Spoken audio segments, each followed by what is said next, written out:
السلام علیکم ورحمۃ اللہ وبرکاتہ۔ الحمد للہ رب العالمین والعاقبۃ للمتقین والصلاة والسلام علی رسولہ الکریم، اما بعد فاعوذ باللہ من الشیطان الرجیم، بسم اللہ الرحمن الرحیم۔ ان الشیطان للانسان عدو مبین، صدق اللہ العظیم وصدق رسولہ النبی الامین الکریم، ونحن علی ذلک لمن الشاہدین والشاکرین، والحمد للہ رب العالمین۔ بگرداب بلا افتادہ کشتی، ضعیفان شکستہ رات کشتی، بحق خواجہ عثمان ہارون، مدد کن یا معین الدین چشتی، مدد کن یا معین الدین چشتی، مدد کن یا معین الدین چشتی۔ باد توحید کے متوالوں، شمع رسالت کے پروانوں، اولیاء امت کے جانثاروں، غوث و خواجہ کے دیوانوں، آئیے ہم اور آپ مل کر انتہائی عقیدت کے ساتھ اپنے اور پوری کائنات کے مرکز عقیدت، جو ہم بے کسوں کے کس، ہم بے بسوں کے بس، ٹوٹے ہوئے دلوں کا سہارا، ٹوٹی ہوئی ہڈی کو لعاب دہن سے جوڑ دینے والے آقا جناب احمد مجتبی محمد مصطفیٰ صلی اللہ تعالی علیہ وسلم کی بارگاہ بے کس پناہ میں درود و سلام کا ہدیہ اس طرح نچھاور کریں جیسا کہ اللہ رب العزت اپنے محبوب کی محبت کا اعلان کرتے ہوئے قرآن مجید والفرقان حمید میں ارشاد فرماتا ہے، ان اللہ وملائکتہ یصلون علی النبی یا ایھا الذین آمنوا صلوا علیہ وسلموا تسلیما۔ اللہم صل علی سیدنا شفیعنا نبینا مولانا محمد مبارک وسلم، صلوا علیہ صلاۃ و سلاما علیک یا رسول اللہ، صلاۃ و سلاما علیک یا حبیب اللہ صلی اللہ تعالی علیہ وسلم۔ وادی رضا کی کوہ ہمالا رضا کا ہے، وادی رضا کی کوہ ہمالا رضا کا ہے، جس سمت دیکھیے وہ علاقہ رضا کا ہے، جس سمت دیکھیے وہ علاقہ رضا کا ہے۔ اگلوں نے تو بہت کچھ لکھا علم دین پر، اگلوں نے تو بہت کچھ لکھا علم دین پر، جو کچھ ہے اس صدی میں وہ تنہا رضا کا ہے، جو کچھ ہے اس صدی میں وہ تنہا رضا کا ہے۔ برادران اسلام، اللہ تبارک و تعالیٰ کا لاکھ لاکھ شکر، کرم، کروڑا کروڑ احسان ہے کہ اس نے ہم کو ایک بار پھر یہ جمعہ کا مبارک دن عطا فرمایا اور اپنی بارگاہ میں سجدہ ریز ہونے کا موقع عنایت فرمایا۔ بے شمار حمد ہے اس رب تبارک و تعالیٰ کے لیے جس نے ساری کائنات کو لفظ کن سے وجود میں لایا۔ برادران اسلام، جیسا کہ آپ جانتے ہیں آج ذی الحجۃ الحرام کی 29 تاریخ ہے اور آگے آنے والا جو مہینہ ہے وہ محرم الحرام کا مہینہ ہے۔ محرم الحرام ان 4 مہینوں میں سے حرمت والا مہینہ ہے جن کی فضیلت آئی ہے، جن کے بارے میں بتایا گیا ہے کہ ان ماہ مبارکہ چاند دیکھنا واجب علی الکفایہ ہے، تو ان میں محرم الحرام بھی شامل ہے۔ تو شام کو جب چاند دیکھنے کا وقت ہو جائے آپ بھی چاند دیکھیں انشاءاللہ۔ اگر کوئی چیز واجب یا سنت یا نفل یا مستحب ہوتی ہے اس میں اللہ تبارک و تعالی ثواب ضرور عطا فرمایا کرتا ہے۔ خطبہ مسنونہ کے بعد میں نے قرآن مجید والفرقان حمید کی آیت کی تلاوت کیا۔ پروردگار عالم اس کے متعلق مجھے حق کہنے اور آپ تمامی حضرات کو حق سن کر اس پر عمل کرنے اور اسے عام کرنے کی توفیق عطا فرمائے۔ اللہ تبارک و تعالیٰ اپنے کلام قرآن مجید والفرقان حمید میں ارشاد فرماتا ہے، ان الشیطان للانسان عدو مبین، کہ بے شک شیطان انسان کا کھلا دشمن ہے۔ یہ آیت کریمہ کا ترجمہ ہے۔ تو برادران اسلام، قرآن مجید کے حوالے سے ہم کو یہ پتہ چل گیا کہ انسان کا سب سے بڑا جو دشمن ہے وہ شیطان ہے، کھلا دشمن ہے۔ لیکن میں آپ کو بتاؤں، شیطان کا بھی ایک بڑا بھائی ہے جو مسلمان کا اس سے بھی بڑا دشمن ہے۔ شاید کہ یہاں بہت کم لوگ اس کو جانتے ہوں گے۔ کچھ لوگ سوال کر رہے ہوں گے آج تک تو شیطان کا بڑا بھائی سنا نہیں، یہ حضرت پتہ نہیں بڑا بھائی کہاں سے لے کر کے آ گئے۔ لیکن میں آپ کو یاد دہانی کراؤں، جب اللہ تبارک و تعالیٰ نے شیطان کو لعنت کا توق ڈالا اور مردود کر کے جنت سے نکالا تو شیطان تو وہ خود تھا، شیطان تو وہ خود تھا، تو پھر وہ کون تھا جس نے شیطان کو بہکایا اور شیطان کو لعنت کا توق گلے میں ڈلوایا اور اللہ تبارک و تعالیٰ کی بارگاہ میں مردود و شہادہ ہونے کا قرار پایا، اور اللہ تبارک و تعالیٰ نے شیطان کو رانے درگاہ کر دیا، یعنی کہ جنت سے نکال دیا۔ جانتے ہیں وہ کون سا دشمن اس کا؟ شیطان کا بڑا بھائی کون ہے؟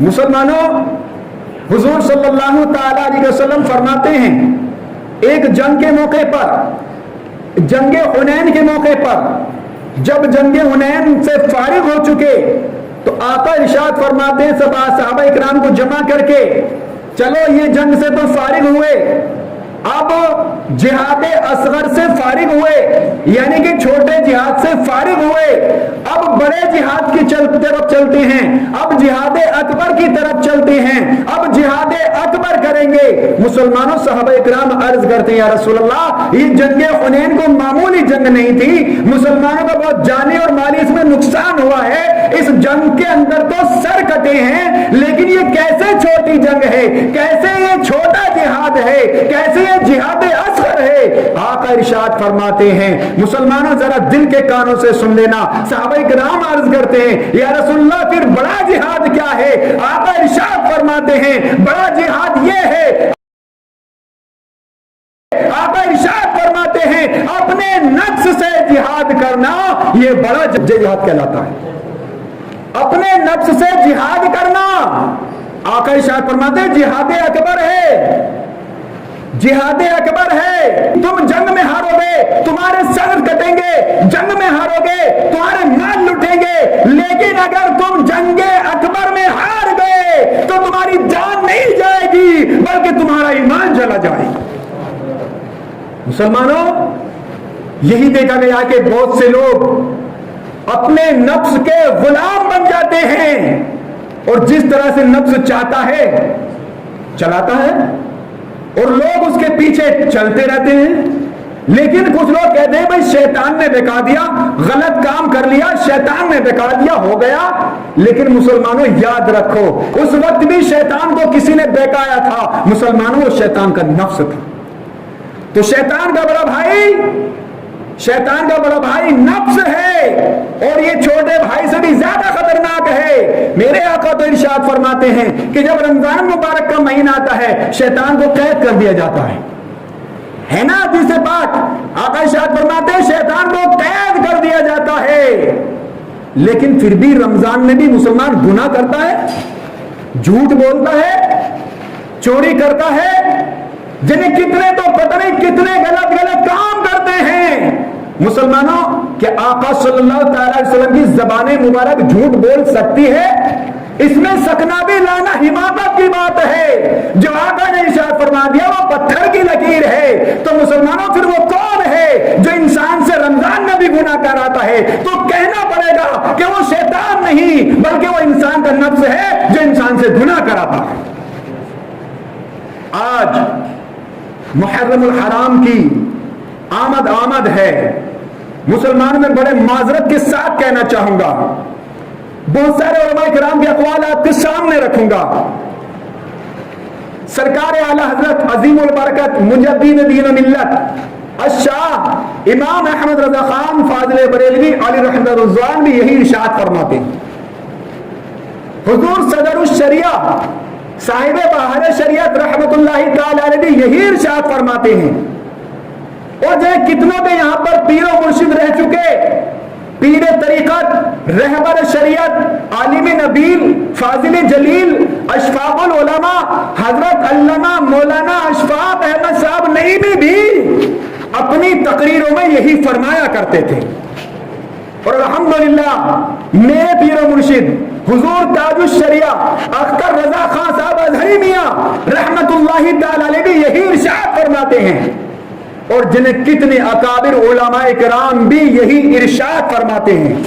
کیا ارشاد فرماتے ہیں مسلمانوں؟ میں حضور تاج الشریعہ رحمت اللہ تعالی کی جو ریکارڈنگ ہے وہ آپ کے حوالے کر رہا ہوں۔ کسی نے سوال کیا حضور تاج الشریعہ رحمت اللہ علیہ کی بارگاہ میں کہ یہ جو اس وقت تعزیہ داری ہو رہی ہے، یعنی ہمارے اور آپ کے دور میں مروج تعزیہ داری جو آج کے زمانے میں رائج ہے، تعزیہ داری کرنا کیسا ہے؟ ایک مولانا صاحب کہتے ہیں تعزیہ داری کرنا ناجائز و حرام ہے، ایک مولانا صاحب کہتے ہیں تعزیہ داری کرنا جائز و مستحسن ہے۔ حضور تاج الشریعہ رحمۃ اللہ کی بارگاہ میں عرض ہے کہ اس بات کو ہمیں واضح کر دیں کہ کون سا طریقہ صحیح ہے۔ حضور تاج الشریعہ رحمۃ اللہ تعالی ارشاد فرماتے ہیں مسلمانوں سب سے پہلے تو یہ سن لو کہ تعزیہ داری ناجائز و حرام نہیں ہے، تعزیہ داری ناجائز و حرام نہیں ہے۔ حضور تاج الشریعہ رحمۃ اللہ تعالی فرماتے ہیں کہ حضور مفتی اعظم ہند علیہ رحمت و رضوان علامہ مولانا حشمت رضا خان صاحب رحمت اللہ تعالی علیہ اور حضور تاج اپنے حوالے سے فرماتے کہ میں خود بھی تعزیے کی زیارت کر کے آیا ہوں اور بمبئی کے اندر وہ تعزیہ رکھا ہوا ہے اور ہر سال اس کی زیارت کرائی جاتی ہے، زیارت کرانے کے بعد اس تعزیے کو یوں ہی رکھ دیا جاتا ہے۔ مسلمانوں دھیان سے سن لیجئے گا، کوئی یہ نہ سمجھ لے کہ مولانا صاحب ہم پر تنقید کرنے لگے۔ سمجھانا ہمارا کام ہے، سمجھائش کو لینا آپ کا کام ہے، سمجھیں گے تو آپ کو فائدہ دے گا، نہیں سمجھیں گے تو نقصان آپ کا ہے۔ ہم نے حجت تمام کر دی، اکابر علماء کرام کا آپ کے سامنے اقوال پیش کر دیے، تو سرکار تاج الشریعہ فرماتے ہیں کہ کچھ وجوہات کی بنا پر تعزیہ داری جائز ہے۔ وہ وجوہات کیا کیا ہیں؟ اس کے اندر کوئی بھی مرد و عورت کا خلط ملت نہ ہو، یعنی مرد و عورت بغیر پردے کے ایک جگہ جمع نہ ہو۔ دوسری بات، وہاں پر کوئی ڈھول تاشے گاجے وغیرہ کسی بھی طرح کا کوئی اہتمام نہ ہو۔ تیسری بات، اس تعزیے کو کندھوں پر رکھ کر گلی گلی پھرانا نہ ہو۔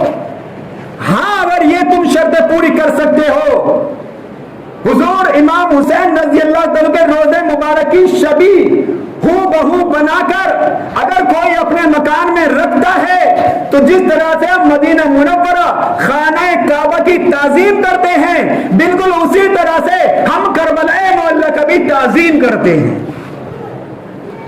اگر کوئی اس طرح سے کرتا ہے تو اس تعزیے کی زیارت کرنا جائز و مستحسن ہے۔ اگر اس کے علاوہ جس طرح سے آج تعزیہ داری رائج ہے، یعنی کہ ڈھول تاشے بجائے جاتے ہیں اور کئی کئی منزل تعزیہ بنایا جاتا ہے جس میں امام حسین کے روزے کی کوئی صورت نظر نہیں آتی، اور اس کے ساتھ ساتھ عورتوں کا مرد و عورت کا خلط ملت ایک ساتھ ہوتا ہے، مسلمانوں ہماری شریعت ایسے تعزیہ داری کو ناجائز و حرام کہتی ہے۔ یہ اکابر علماء کرام بھی یہی فرماتے ہیں، اے لوگو یہ جو تم کر رہے ہو جس طرح سے تعزیہ داری آج رائج ہے، یہ کسی بھی کتاب سے ثابت نہیں ہے۔ اس طرح سے شریعت کی دھجیاں مت اڑاؤ، امام حسین کے نام پر یہ حرام کاریاں مت کرو، امام حسین کے نام پر یہ حرام کاریاں، یہ غلط کام، یہ ڈھول تاشے باجے مت کرو۔ اگر تمہارا عشق جاگتا ہے، تم حسین سے سچی محبت کرتے ہو، تم حسین سے محبت کرنے کا دعویٰ کرتے ہو تو تم ہاں آؤ، سب سے پہلے تو تم مسجد آؤ، سب سے پہلے نمازی بن جاؤ، سب سے پہلے نمازی بن جاؤ۔ اگر تم نماز پڑھو گے، اپنے بچوں کو نماز پڑھاؤ گے تو یقیناً تم حسین کے مشن کو لے کر چلنے والے بن جاؤ گے۔ تم حسین سے سچی محبت اس وقت کر سکتے ہو کہ تم حسین کے مشن کو آگے لے کر کے چلو۔ اور حسین کا مشن کیا ہے مسلمانوں؟ یزید نے ناپاک کوشش کی دین کے اندر ڈالڈا ملانے کی۔ یزید جھوٹ بولتا تھا، شراب پیتا تھا، زنا کرتا تھا، بندر نچاتا تھا، لڑکیوں کا ناچ دیکھا کرتا تھا۔ مسلمانوں اگر امام عالی مقام یزید ناپاک کی اگر بیعت کر لیتے تو آج یہ یزید پلید اسلام کے اندر جو آج ہماری شریعت میں ناجائز و حرام ہے، اس کا منصوبہ تھا کہ ان تمام کو اسلام کے اندر جائز کر دے گا، لیکن نبی کے نواسے نے اپنی جان کی پرواہ نہیں کی، اپنے خاندان کی پرواہ نہیں کی، بھانجے بھتیجے بھائی دوست احباب سب اللہ کے نام پر قربان کر دیے، بلکہ حد تو یہ ہو گئی کہ اپنی جان کو بھی اللہ کی بارگاہ میں قربان کر دیا اور اسلام کے جھنڈے کو گرنے نہیں دیا۔ لیکن آج ہم سمجھتے ہیں مسلمانوں، بڑے افسوس کی بات ہے کہ یہ تعزیہ نکالنا حسین سے محبت ہے، یہ ڈھول تاشے بجانا حسین سے محبت ہے، یہ مہندی نکالنا حسین سے محبت ہے۔ مسلمانوں، ایک بھائی نے سوال کیا تھا مہندی کے تعلق سے، یہیں سے اگر وہ بھائی سن رہے ہیں تو سن لیں اور آپ بھی تمام سن لیں کہ اس کو قاسم کی مہندی تصور کیا جاتا ہے، یعنی حضرت امام حسن رضی اللہ عنہ کے بیٹے قاسم رضی اللہ تعالیٰ عنہ 19 سال کے کڑیل جوان اور حضرت امام حسین رضی اللہ عنہ کی صاحبزادی سکینہ رضی اللہ تعالیٰ عنہ، ان دونوں کی نسبت طے ہو چکی تھی، یعنی کہ ان کی شادی ہوتی۔ کچھ لوگ جاہل انہوں نے کربلا معلیٰ کے تعلق سے یہ من گھڑت روایتیں گڑھی کہ امام قاسم کی کربلا معلیٰ میں باقاعدہ شادی ہوئی، ان کے ہاتھوں میں مہندی لگی اور وہی مہندی آج نکالتے ہیں جگہ جگہ۔ لیکن مسلمانوں، میں آپ سے سوال پوچھتا ہوں کہ کربلا معلیٰ کے اندر علی اصغر کی پیاس بجھانے کے لیے پانی نہیں تھا، علی اصغر پیاسے تڑپ تڑپ کر اللہ کے دین کی خاطر قربان ہو گئے، پھر مہندی گھولنے کے لیے پانی کہاں سے آیا؟ اور اگر یہ مان بھی لیا پانی وہ کہیں سے لے آئے تو میرے آقا صلی اللہ علیہ وسلم کے فرمان کو کیا قاسم رضی اللہ عنہ کو یہ پتہ نہیں تھا کہ میرے نانا نے شریعت میں مرد کو مہندی لگانا ناجائز و حرام کہا ہے؟ تو اس حساب سے مسلمانوں کیا حرام کام، ناجائز کام نبی کا نواسا ہی کرنے کے لیے رہا تھا؟ سوچنے والی بات ہے، جن کے گھر سے شریعت چلی، جن کے گھر کو قرآن ملا، وہی کام ناجائز و حرام وہی شخص کریں گے۔ عقل اس چیز کو تسلیم نہیں کرتی۔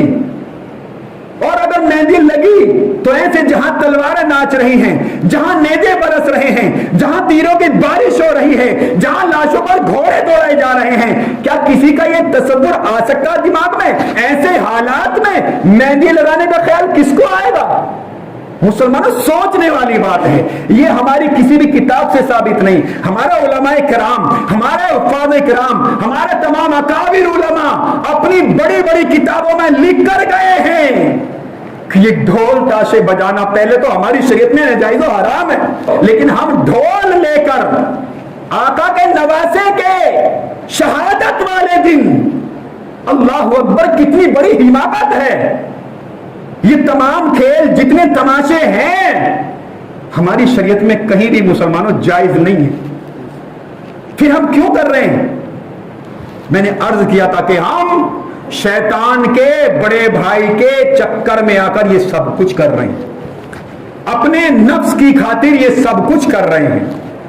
اگر یہ ڈھول تاشے بجانا جائز ہوتا، مسلمانوں سوچو، سب سے پہلے تمہاری مسجد کے امام مسجد میں منبر پر بیٹھ کر کے ڈھول بجاتے یا نہیں بجاتے؟ اگر یہ جائز ہوتا، اگر یہ جائز ہوتا تو تمہارے امام جو شریعت کو جانتے ہیں، علماء کرام کی جوتی سیدھی کر کے جتنا بھی ٹوٹا پھوٹا علم ان کے پاس ہے، اگر یہ جائز ہوتا، امام حسین کو راضی کرنے کا ذریعہ ہوتا، تو سب سے پہلے منبر پر بیٹھ کر امام ڈھول بجاتے ہوئے نظر آتے۔ کیا تم نے کسی امام کو ڈھول بجاتے ہوئے دیکھا کسی نے؟ نہیں دیکھا مسلمانوں، کسی نے نہیں دیکھا ہوگا۔ اور اس کے ساتھ ساتھ جب یہ محرم میں خرافات ہوتی ہیں، ڈھول تاشے بجانے والے، اس ہجوم میں شامل ہونے والے، کیا نمازوں کا بھی خیال کرتے ہیں؟ کیا نمازیں پڑھتے ہیں؟ امام حسین رضی اللہ تعالیٰ عنہ جس دن شہید ہوئے تھے، اس سے پہلی رات، یعنی کہ جس کو ہم نے گشت کی رات قرار دے دیا ہے، گشت کی رات، بہت سے کہتے ہیں قتل کی رات، مسلمانوں جانتے بھی ہو اس رات ہوا کیا تھا؟ امام علی مقام نے، آپ کے ساتھیوں نے اس رات، پوری رات وہ اللہ تبارک و تعالیٰ کی عبادت میں گزاری تھی۔ اللہ کی عبادت میں گزاری تھی، اس سے کوئی بھی انکار نہیں کر سکتا. یہ بات چھپی ہوئی نہیں ہے بلکہ کتابوں میں پوری طرح سے چھپی ہوئی ہے. تو جب یہ اتنا واضح صاف طرح سے کلیئر ہے کہ ڈھول تو ہماری شریعت میں ہے ہی نہیں، اور امام حسین کے شہادت کے موقع پر تم ڈھول بجاتے ہو، اور یہ کھیل تماشے، یہ ڈنڈا چلانا، تلوار چلانا یا کیا کیا، مجھے نہیں معلوم کہ آپ کیا کیا کرتے، لیکن جیسا میں مشاہدہ کرتا ہوں، کئی جگہ دیکھ چکا ہوں، کچھ جگہ اپنے بچوں کو فقیر بناتے ہیں، کچھ جگہ گھوڑے پتہ نہیں کیا کیا بناتے ہیں، اور یہ بہت ساری جتنی بھی ہیں رسمیں، مسلمانوں شریعت میں ان کی کوئی اصل نہیں ہے. اور ہمیں کس بات کو ماننا ہے، کس بات کو ہم کو فالو کرنا ہے؟ جو بات ہماری شریعت میں ہے، جو ہماری شریعت سے ٹکرائے، ہمارے دین سے ٹکرائے، ہمیں اس کو چھوڑ دینا چاہیے. شیطان کے بڑے بھائی کے چکر میں نہیں آنا چاہیے. سمجھ گئے آپ لوگ؟ تو الحمدللہ یہ ماہ محرم الحرام تشریف لا رہا ہے، بڑا حرمت والا مہینہ. مسلمانوں جو 4 مہینے حرمت والے ہیں نا، ان میں یہ بھی شامل ہے محرم الحرام. بہت سے لوگوں نے سوال کیا کہ اس میں کیا نیا کپڑا پہن سکتے ہیں؟ بالکل اس کے اندر نیا کپڑا پہن سکتے ہیں. بہت سے کالا کپڑا پہننے کے لیے منع کرتے ہیں، بہت سے ہرا کپڑا پہننے کے لیے منع کرتے ہیں، سرخ کپڑا. تو ان کی وجہ کیا ہے تھوڑی میں کلیئر کر دیتا ہوں، ٹائم تو ہو چکا ہے. دیکھیے، کالا کپڑا پہننا ماتم کی علامت ہے. شیعہ لوگ جانتے ہیں، آپ شیعہ لوگ ماتم کرتے ہوئے کالا کپڑا پہنتے ہیں، اس لیے کہ ان شیعوں سے، رافضیوں سے، دشمن رسول سے، دشمن امام حسین سے کہیں ہماری مشابہت نہیں ہو جائے، اس لیے احتیاط کے لیے 10 دن تک کالا کپڑے کے لیے پہننے کے لیے منع کر دیا گیا ہے. حالانکہ ناجائز و حرام نہیں ہے، کالا کپڑا پہننا ناجائز و حرام نہیں ہے، اس لیے کہ کہیں ان سے مشابہت نہیں ہو جائے، اس لیے کالا کپڑا پہننا بہتر نہیں. اچھا، پھر ہرا کس لیے؟ ہرا کپڑا اس لیے، ہرا کلر جو ہے وہ خوشی کی علامت ہے. تو ہمارے لیے اس سے بڑا غم کیا ہوگا مسلمانوں کہ محرم الحرام کے مہینے میں 10 تاریخ کو نواسہ رسول کو بے دردی کے ساتھ 3 دن کا بھوکا پیاسا رکھنے کے بعد شہید کر دیا، اور ہم ہرے جھنڈے لے کر خوشی کا اظہار کریں، ہرے کپڑے پہن کر خوشی کا اظہار کریں. حالانکہ آپ کی نیت یہ نہیں ہے کہ آپ خوشی ہو رہے ہو، لیکن کہیں ان سے مشابہت نہیں ہو جائے، اس لیے ہرا کپڑا پہننا بھی بہتر نہیں. سرخ کپڑا پہننا کیا ہے؟ سرخ کپڑا پہننا یہ ہے کہ سرخ کپڑا پہننا دشمنی کی علامت ہے. یعنی کہ کچھ لوگ سرخ محرم میں سرخ کپڑا پہنتے ہیں، سرخ علم بھی بلند کرتے ہیں، سرخ پرچم بھی بلند کرتے ہیں، حالانکہ کرنا ناجائز حرام نہیں ہے، بس اس لیے کہ کہیں ان سے مشابہت نہیں ہو جائے، اس لیے تینوں کپڑے پہننا تقریباً 1 تاریخ سے 10 تاریخ تک بہتر نہیں ہے. کلیئر ہو گیا آپ کا؟ اور بھی بہت لوگوں نے یہاں پہ کئی سوال کیے تھے، تو میں سمجھتا ہوں آپ کو انشاءاللہ جواب مل گئے ہوں گے. اور اس میں زیادہ سے زیادہ آپ اللہ کی عبادت کریں مسلمان. پھر سوال کیا، پھر کریں تو کریں کیا؟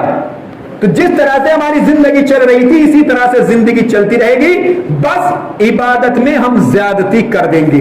جہاں آپ وہاں ہجوم میں شامل ہوتے، مسجد میں آئیں، اگر قرآن مجید پڑھنا جانتے قرآن کی تلاوت کریں، 1 پارہ، آدھا پارہ، پاؤ پارہ، 1 پیج، 2 پیج، 1 آیت، جتنا بھی پڑھیں آپ اس کو پڑھ کر امام علی مقام کی بارگاہ میں پیش کر دیں، انشاءاللہ اللہ تبارک و تعالی آپ کے اس عمل کو ضرور قبول فرمائیں. لیکن یہ جسمی خرافات ہو رہی ہیں، کچھ لوگوں نے اس میں شوشے چھوڑ دیے ہیں جائز کرنے کے لیے کہ امام حسین سے محبت، امام حسین کی محبت میں ہم کرتے ہیں، یہ امام حسین کی محبت میں گم ہو جاتے، پھر ہم کو پتہ نہیں چلتا ڈھول بج رہا کیا بج رہا ہے. یہ کیسی محبت ہے جو ناجائز و حرام کام کرائے گی؟ ناجائز و حرام یہ ڈھول تاشے کیا کربلا میں کہیں بجے؟ مسلمانوں آپ نے اتنی مرتبہ کربلا کا بیان سن لیا ہوگا، کہیں بجے؟ میں کہتا ہوں ہاں بجے. کہاں بجے؟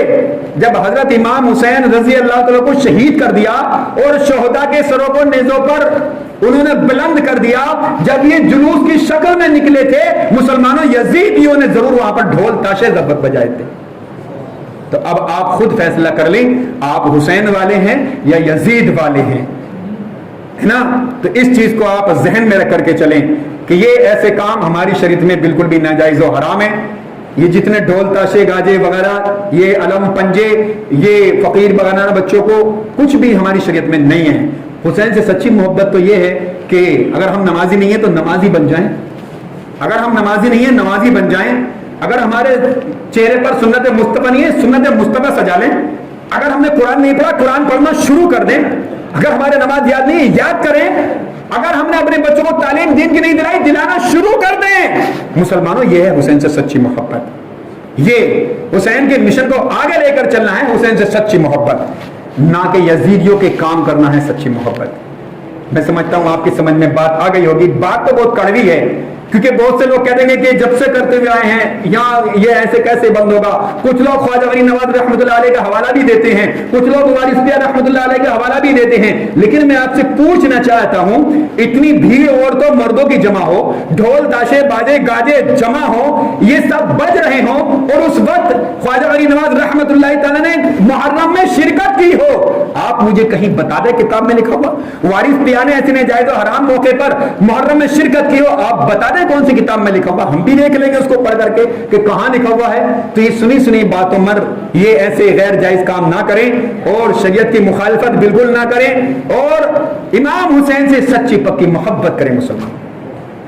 اللہ کی بارگاہ میں دعا ہے، میں نے جو بھی کچھ ٹوٹے پھوٹے الفاظ میں بیان کیا، اس میں جو بھی غلطی کوتاہی ہو پیارے آقا صلی اللہ تعالی وسلم کے صدقے معاف فرما کر اس کو ہمارے اور آپ کے اور تمام مسلمانوں کے لیے بخشش کا ذریعہ بنا دیں۔ ایک بار سچے دل سے توبہ کریں، استغفر اللہ ربی من کلی ذنب واتوب الیہ۔ ایک بار کلمہ شریف بھی پڑھ لیں، لا الہ الا اللہ محمد رسول اللہ صلی اللہ تعالی علیہ وسلم۔ وآخر دعوانا ان الحمد للہ رب العالمین۔ السلام علیکم۔